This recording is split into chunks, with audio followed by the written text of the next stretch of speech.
नमस्कार, मैं हूं Parmeshwari Paikra. Welcome to my YouTube channel Paikra LLB में आपका स्वागत है। आज हम चर्चा करेंगे झारखंड सरकार ने ईडी और सीबीआई जैसे जांच एजेंसियों पर रोक लगा दी है। जानिए कैसे। तो वीडियो शुरू करने से पहले हमारे चैनल को लाइक, शेयर और सब्सक्राइब जरूर करिएगा ताकि हम आप लोगों के लिए नई नई वीडियोस बनाते रहेंगे। तो झारखंड सरकार ने ईडी पर रोक लगा दी है। ऐसा क्या हुआ है जिसके कारण ईडी पर रोक लगा दी है? तो यह मामला बहुत ही सेंसिटिव है, जो कि खबर सूचना है और उसके पॉइंट को देखना बहुत जरूरी है। चलिए शुरू करते हैं कि मामला क्या है। मैं आपको बता दूं कि झारखंड के मुख्यमंत्री माननीय हेमंत सोरेन जी है। उनकी सरकार ने, उनकी मंत्रिमंडल ने, उनकी कैबिनेट ने कुछ फैसले पारित किए हैं। चूंकि आजकल ये बहुत ज्यादा चर्चा में है, न्यूज के माध्यम से, टीवी चैनल के माध्यम से, समाचार पत्रों के माध्यम से या तमाम मीडिया के माध्यम से चर्चाओं में है। मैं आपको खबर पहुंचा दूं कि मीडिया रिपोर्ट के माध्यम से जो कैबिनेट में फैसला लिया है, बहुत इंटरेस्टिंग फैसला लिया है। झारखंड की कैबिनेट ने यानी हेमंत सोरेन की सरकार ने फैसला लिया है कि ईडी और सीबीआई जो है वो सीधे अधिकारियों को समन भेजते हैं, पूछताछ के लिए बुलाते हैं, दस्तावेज की मांग करते हैं। अगर वे ऐसा करते हैं तो झारखंड राज्य के जो भी अधिकारी कर्मचारी हैं वो सीधे सीबीआई का समन हो या ईडी का समन हो, उस पर नहीं जाएंगे और कोई भी दस्तावेज ईडी या सीबीआई को मुहैया नहीं कराएंगे। सरकार का जो भी फैसला है वो सीधे सीधे बाहरी एजेंसी को लेकर है। बाहरी एजेंसियों के समन पर सीधे हाजिर नहीं होंगे और कोई भी दस्तावेज बाहरी एजेंसियों के मांगे जाने पर प्रस्तुत नहीं करेंगे। यहाँ पर आपको समझना है कि बाहरी एजेंसी कौन कौन सी है। यहाँ पर मैं आपको बता दूं कि बाहरी एजेंसी राज्य, स्टेट के अलावा केंद्र की होती है। जैसे केंद्र की सीबीआई, ईडी और इनकम टैक्स डिपार्टमेंट होता है और तमाम डिपार्टमेंट होते हैं जो केंद्र सरकार के अधीन आते हैं, जिनका राज्य सरकार से कोई मतलब नहीं होता है, जिनका संचालन केंद्र सरकार के हाथ में होता है। राज्य सरकार उनका संचालन भी नहीं करती है। ऐसी एजेंसी को बाहरी एजेंसी कहा जाता है।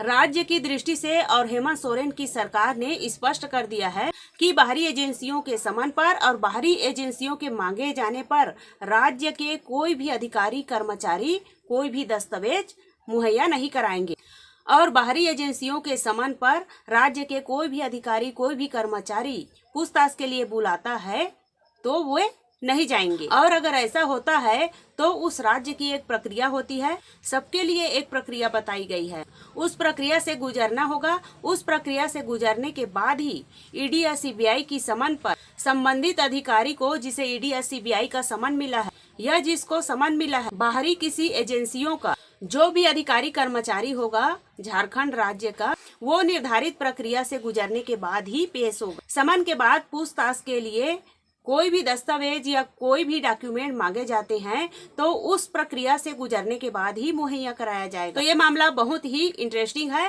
तो ईडी जो भी कहेंगे, जैसे घोड़े पर सवार है और कहीं भी पहुंच जाएंगे, किसी भी राज्य में चले जाएंगे जिसकी कोई सीमा नहीं है।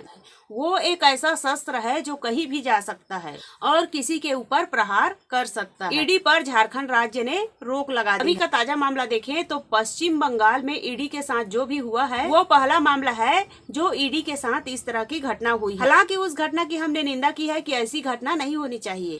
कानूनी दृष्टि से बिल्कुल ऐसी घटना नहीं होनी चाहिए। ये असंवैधानिक घटना था, ऐसा नहीं होना चाहिए था। लेकिन यहाँ की बात करें, अर्थात झारखंड की हेमंत सोरेन की जो सरकार है, उन्होंने बड़ा एक अनोखा स्टेप लिया है और उन्होंने राज्य की जो शक्ति है उन्हें सर्वोच्च बताते हुए उन्होंने केंद्र की जो ताकत है, ईडी की जो शक्तियां हैं, सीबीआई की जो शक्तियां हैं, उन्हें कह दिया है कि राज्य की शक्तियों में दखल नहीं करेंगे। हालांकि मैं आपको बता दूं कि लीगल प्रैक्टिशनर एज एडवोकेट संविधान में राज्य की और केंद्र की जो शक्तियां दी गई हैं, राज्य की शक्तियां कौन सी होंगी और केंद्र की शक्तियां कौन सी होंगी और वो कौन सी विषय होंगी जो राज्य के लिए विशेष महत्व की होंगी और वे कौन सी विषय है जो केंद्र की जो शक्तियां हैं वे विशेष महत्व की होंगी। हालांकि जो कानून, जो नियम कैबिनेट ने बनाया है वो उस राज्य में लागू होता है और देश का पहला राज्य कहेंगे कानूनी दृष्टि से। पूरा देश में पहला राज्य इस वक्त में झारखंड ऐसा बना है जिसने ईडी की शक्तियां पर पूर्ण रूप से रोक लगा दी है। और अगर दूसरा राज्य इसका अनुसरण करते हुए इस तरीके से कोई स्कीम बनाते हैं, इस तरह से इनका अनुसरण करते हुए इनके पीछे चल पड़े, इसे रोल मॉडल मानते हुए, तो यकीनन ईडी को जो तमाम अन्य प्रदेश हैं जहां पर विपक्षी दलों की सरकारें हैं, वहां पर ईडी को, सीबीआई को, तमाम बाहरी एजेंसियों को दिक्कत आ सकती है। तो ऐसे में ये भी बताना जरूरी होगा कि जो भाजपा की कार्यशैली है काम करने की, तमाम लोगों के पीछे ईडी समन भेजती है, सीबीआई समन भेजती है, पूछताछ करती है और खबरें आती हैं।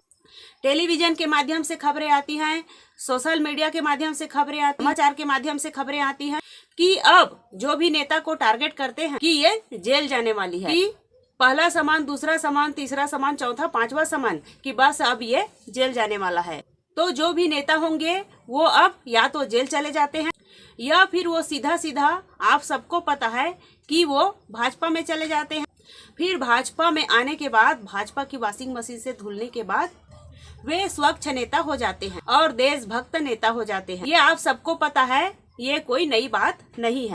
अभी ताजा उदाहरण ले कि महाराष्ट्र की जो सरकार है, अजित पवार इसका ताजा उदाहरण है, जो महाराष्ट्र की सरकार में अपनी जिम्मेदारी, अपनी भूमिका निभा रहे हैं, सब लोगों को मालूम है। और तमाम बड़े नेताओं की बात करें तो कोई भी प्रदेश नहीं, कोई भी ऐसी बड़ी पार्टी नहीं जिसके नेता भाजपा में न आए हों, वो दागी से स्वच्छ न हुआ हो। खैर, ये राजनीतिक चीजें हैं, राजनीतिक बातें हैं, वो चलती रहती हैं। जो लीगल चीज है वो ठीक है और इसे हम लीगल की दृष्टि से आप लोगों तक पहुंचाना है। तो फिलहाल झारखंड राज्य में ईडी पर रोक लगा दी गई है, ईडी की कार्यशैली पर रोक लगा दी गई है। झारखंड सरकार का जो कानून है अब ये है कि कोई भी किसी अधिकारी या कर्मचारी को ईडी, सीबीआई या इनकम टैक्स डिपार्टमेंट या बाहरी एजेंसी या केंद्रीय एजेंसी समन भेजती है तो उसके पहले राज्य सरकार को सूचित करना होगा। एक प्रक्रिया बनाई है, उस प्रक्रिया से गुजरने के बाद ही उस समन पर पूछताछ के लिए हाजिर होंगे। और ऐसे कोई डॉक्यूमेंट मांगती है तो डॉक्यूमेंट देने की भी प्रक्रिया है, उसमें भी राज्य को सूचित करेंगे और उस प्रक्रिया से गुजरने के बाद ही उनको आदेश मिलेंगे कि आप डॉक्यूमेंट को मुहैया करा सकते हैं, उसके बाद ही मुहैया कराएंगे। तो ये मामला बहुत ही इंटरेस्टिंग है।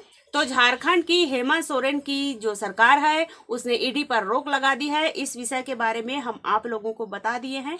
तो प्लीज हमारी वीडियो पसंद आए तो लाइक, शेयर और सब्सक्राइब जरूर करिएगा ताकि हम आप लोगों के लिए नई नई वीडियोस लाते रहेंगे। नमस्कार।